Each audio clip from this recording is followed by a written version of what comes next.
जय हिंद दोस्तों। आज हम आपके लिए लेकर आए हैं सीटेट जुलाई 2023 के सामाजिक विज्ञान जूनियर प्रश्न पत्र का कुछ महत्वपूर्ण प्रश्न, जो कि आपके क्या है कि 2018 से लेकर के 2022 तक के बीच में पूछा गया है। उन प्रश्नों को लेकर आए हैं जो कि बहुत महत्वपूर्ण हैं। तो चलते हैं प्रश्न नंबर 1 की तरफ। प्रश्न आपका पहला क्या कह रहा है, किस काल में कर प्रथा का विशिष्ट महत्व था। आपका प्रश्न एक है, किस कल के जगह काल यहाँ रहेगा, किस काल में कर प्रथा का विशिष्ट महत्व था। तो आप अपना आंसर बताइए कौन से काल में था। तो आपका ऑप्शन हो जाएगा गुप्त काल। क्या हो जाएगा, गुप्त काल कहिए या गुप्त कहिए। आगे चलते हैं प्रश्न नंबर दूसरे की तरफ। प्रश्न आपका दूसरा कह रहा है, पृथ्वी द्वारा सूर्य के चारों ओर घूमने को कहा जाता है। पृथ्वी जब सूर्य के चारों ओर घूमती है तो उस घूमने की प्रक्रिया क्या कहा जाता है। कक्षीय समतल कहा जाता है, प्रदीप्त वृत्त कहा जाता है, घूर्णन कहा जाता है, परिक्रमण कहा जाता है। तो इसे हम क्या कहते हैं, आप बताइए। इसको हम कहते हैं परिक्रमण कहते हैं। क्या कहते हैं, परिक्रमण। घूर्णन मीन्स होता है कि स्वतः के परितः घूमना, मतलब स्वतः घूमना, अपना ही घूमना, उसे हम कहते हैं घूर्णन। और किसी के चारों ओर घूमना उसको कहते हैं परिक्रमण, मतलब कि अपना पृथ्वी सूर्य के चारों ओर घूम रहा है, इसलिए वो क्या कहलाएगा, परिक्रमण कहलाएगा। अब चलते हैं प्रश्न नंबर तीसरे की तरफ।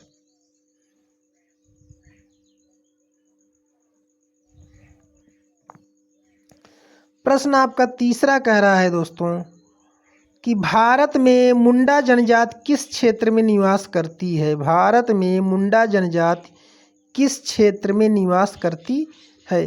तो आपको बताना है कि वह दुर्ग में रहता है, कि कुल्लू में रहता है, कि छोटा नागपुर में रहता है, कि बख्तर मुंडा जनजाति कहाँ रहता है आपका।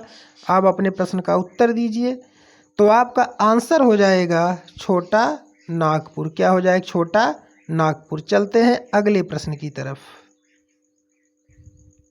प्रश्न आपका कह रहा है, जब किसी व्यक्ति या समूह को किसी प्रतिरूप इमेज के साथ जोड़ा जाता है उसे कहते हैं। जब मतलब कोई व्यक्ति है या किसी व्यक्तियों का समूह है, अगर हम उसको प्रतीकात्मक चित्रण द्वारा जोड़ देते हैं तो उसको हम क्या कहते हैं। तो आपका ऑप्शन होगा पहला प्रताड़ित, दूसरा मूर्ति, तीसरा भेदभाव, चौथा रूढ़िबद्धता। हम जब किसी के प्रतीकात्मक चित्रण द्वारा जोड़ते हैं, ना कि डायरेक्ट हम उसको सामने रख के जोड़ रहे हैं, तो प्रताड़ित तो आपका होगा नहीं, भेदभाव भी नहीं होगा, मूर्ति और रूढ़िबद्धता में होगा। तो आप समझ सकते हैं कि क्या है कि मूर्ति मतलब होता है कि कोई चीज़ स्थापित करके करना, लेकिन यहाँ पर इसलिए मूर्त आपका होगा नहीं, तो इसलिए आपका आंसर क्या हो जाएगा, रूढ़िबद्धता हो जाएगा। क्या हो जाएगा, रूढ़िबद्धता। चलते हैं अगले प्रश्न की तरफ। प्रश्न आपका 5 कह रहा है, भारतीय संविधान के अनुच्छेद 21 का संबंध है। मतलब जो आपका भारतीय संविधान के अनुच्छेद है 21, उसका संबंध है किससे किससे है। तो आपका ऑप्शन है जीवन के मौलिक अधिकार से, संवैधानिक उपचार के अधिकार से, धार्मिक स्वतंत्रता के अधिकार से, समानता के अधिकार से। तो आप बताइए किससे यह संबंध है आपका। तो संबंध आपका हो जाएगा आंसर नंबर पहला, जीवन के मौलिक अधिकार से। किससे होगा, जीवन के मौलिक अधिकार या जीवन के अधिकार से। तो चलते हैं अब अगले प्रश्न की तरफ। प्रश्न नंबर आपका छठा कह रहा है, खालसा की स्थापना करने वाले निम्न में से कौन है। मतलब जो खालसा है उसकी स्थापना करने वाले निम्न में से कौन है। तो आपका ऑप्शन यहाँ पर दिया गया है। तो ऑप्शन आपका क्या है, गुरु गोविंद सिंह, गुरु तेग बहादुर, गुरु नानक देव, गुरु अंगद देव। तो आप अपने प्रश्न का उत्तर दीजिएगा। आपका प्रश्न का उत्तर क्या होगा, खालसा की स्थापना करने वाले निम्न में से कौन है। तो आपका आंसर हो जाएगा गुरु गोविंद सिंह। क्या हो जाएगा, गुरु गोविंद सिंह। चलते हैं अगले प्रश्न की तरफ। प्रश्न नंबर 7 कह रहा है कि आपका विश्व शांति का विचार किस मुगल शासक ने आगे बढ़ाया। मतलब कि विश्व शांति का विचार किस मुगल शासक ने आगे बढ़ाया। तो आपका ऑप्शन है पहला नंबर हुमायूं, दूसरा नंबर जहांगीर, तीसरा नंबर अकबर, चौथा नंबर शाहजहां। तो आपका प्रश्न है विश्व शांति का विचार किस मुगल शासक ने आगे बढ़ाया। तो आप अपने आंसर दीजिए। आपका आंसर हो जाएगा, आप स्वयं ही जानते हैं जो सबसे महान था मुगल काल में वो कौन था, अकबर था। कौन था, अकबर। तो आपका आंसर क्या हो जाएगा, अकबर हो जाएगा। चलते हैं अगले प्रश्न की तरफ। प्रश्न आपका 8 कह रहा है कित्तूर के ब्रिटिश विरोधी आंदोलन का नेतृत्व किसने किया। कित्तूर आपका जो प्लेस है, कह रहा है कि उसका जो ब्रिटिश विरोधी आंदोलन किया गया था, ब्रिटिश के विरोध में जो आंदोलन किया गया था वह उसका नेतृत्व किसने किया था। तो आपका ऑप्शन हो जाएगा दोस्तों रानी चेन्नम्मा, नाना फडणवीस, अहिल्याबाई होलकर, रानी लक्ष्मीबाई। तो आपका ऑप्शन क्या हो जाएगा दोस्तों, रानी चेन्नम्मा। क्या हो जाएगा, रानी चेन्नम्मा। अब चलते हैं अगले प्रश्न की तरफ।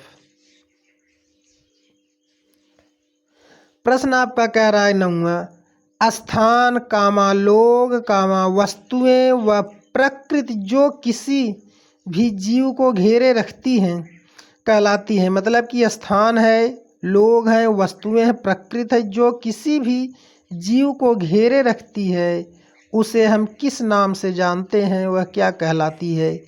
तो आप तो इसका आंसर जानते ही होंगे। एक पर्यावरण है, एक जैविक संसाधन है, स्थल मंडल है, परिवेश है। तो आप जान सकते हैं कि उसे हम क्या कहते हैं, पर्यावरण कहते हैं। क्या कहते हैं, पर्यावरण कहते हैं। चलते हैं अगले प्रश्न की तरफ।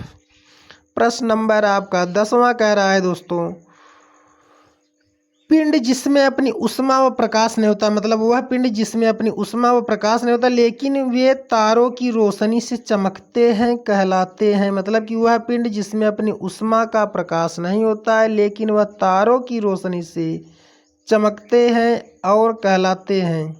क्या कहलाते हैं, ग्रह कहलाते हैं, खगोलीय पिंड कहलाते हैं, तारे कहलाते हैं, तारामंडल कहलाते हैं। तो उस आपका ऑप्शन हो जाएगा ग्रह। क्या हो जाएगा, ग्रह हो जाएगा। चलते हैं अगले प्रश्न की तरफ। प्रश्न आपका 11 कह रहा है निम्न में से वायुमंडल की कौन सी परत वायुयान उड़ाने के लिए आदर्श होती है। कहने का मतलब आपका जो है कि वायुयान किस मंडल में उड़ाया जाता है। आपका ऑप्शन है समताप मंडल, दूसरा है वायुमंडल, तीसरा है क्षोभ मंडल, चौथा है आयन मंडल। तो आप बताइए कि किसमें उड़ाया जाता है। नाम से यहाँ आप पकड़ लेंगे, नाम ही क्या कह रहा है भैया, समताप मंडल। मतलब जिसमें कि आपका ताप क्या होगा, समान होगा, उसे हम कहेंगे समताप मंडल। अब चलते हैं अगले प्रश्न की तरफ। प्रश्न आपका 15 कह रहा है दोस्तों, लास्ट प्रश्न आपका है भारत में राज्य के राज्यपाल की नियुक्ति कौन करता है। भारत में राज्य के राज्यपाल की नियुक्ति कौन करता है। तो देख लेते हैं। प्रश्न यहाँ पे थोड़ा गलती हो गया था, उसे हमने 15 लिख दिया है। अभी आगे प्रश्न था, आपका प्रश्न 11 रहेगा। तो चलिए कोई बात नहीं है। प्रश्न 11 है आपका, 12 कह रहा है कि भारत में, यहाँ हम चलिए इसको करेक्शन कर देते हैं। यह आपका प्रश्न नंबर 12 हो जाएगा। तो क्या कह रहा है कि भारत में राज्य के राज्यपाल की नियुक्ति कौन करता है। तो आप जान ही सकते हैं, आपका ऑप्शन है क्या, प्रधानमंत्री, दूसरा सर्वोच्च न्यायालय के मुख्य न्यायाधीश, तीसरा राष्ट्रपति, चौथा संसद। तो जाहिर सी बात है आप इसका आंसर जानते ही होंगे दोस्तों। आंसर इसका क्या हो जाएगा, भारत के राष्ट्रपति करते हैं। कौन करते हैं, भारत के राष्ट्रपति करते हैं। अब चलते हैं अगले प्रश्न की तरफ। प्रश्न आपका 13 क्या कह रहा है, सूफी संतों के मकबरे को कहा जाता है। मतलब जो आपके सूफी संत थे उनके मकबरे को क्या कहा जाता है? सूफी संत के मकबरे को क्या कहा जाता है? तो आप अपने प्रश्न का उत्तर दीजिए, क्या कहा जाता है? इबादत का गाह, दरगाह, ईदगाह और खानकाह क्या कहा जाता है? तो आपका आंसर हो जाएगा दोस्तों दरगाह। क्या कहते हैं उसको? दरगाह कहते हैं। अब चलते हैं अगले प्रश्न की तरफ। प्रश्न आपका 14 है, जो क्या कह रहा है? निम्नलिखित में से कौन सा पूर्व पाषाण स्थल है? मतलब कि इसमें आपका कौन सा वह स्थल है जो पूर्व पाषाण काल का है, पूरा पाषाण काल का जगह है आपका है? तो ऑप्शन आपका है भीमबेटका, बुर्ज होम, इनाम गांव, हल्लर। तो आपका ऑप्शन हो जाएगा इसमें आंसर आपका क्या हो जाएगा? भीमबेटका। क्या हो जाएगा? भीमबेटका। अब चलते हैं आज के लास्ट प्रश्न की तरफ। मौर्य शासक अशोक द्वारा लड़ी गई लड़ाई का स्थल कलिंग वर्तमान में स्थित है। कि मतलब जो मौर्य शासक अशोक थे उनके द्वारा जो लड़ाई लड़ी गई थी वह इस समय किस राज्य में स्थित है? पहला है केरल, दूसरा है आंध्र प्रदेश, तीसरा है कर्नाटक, चौथा है उड़ीसा। तो आपका आंसर क्या हो जाएगा दोस्तों?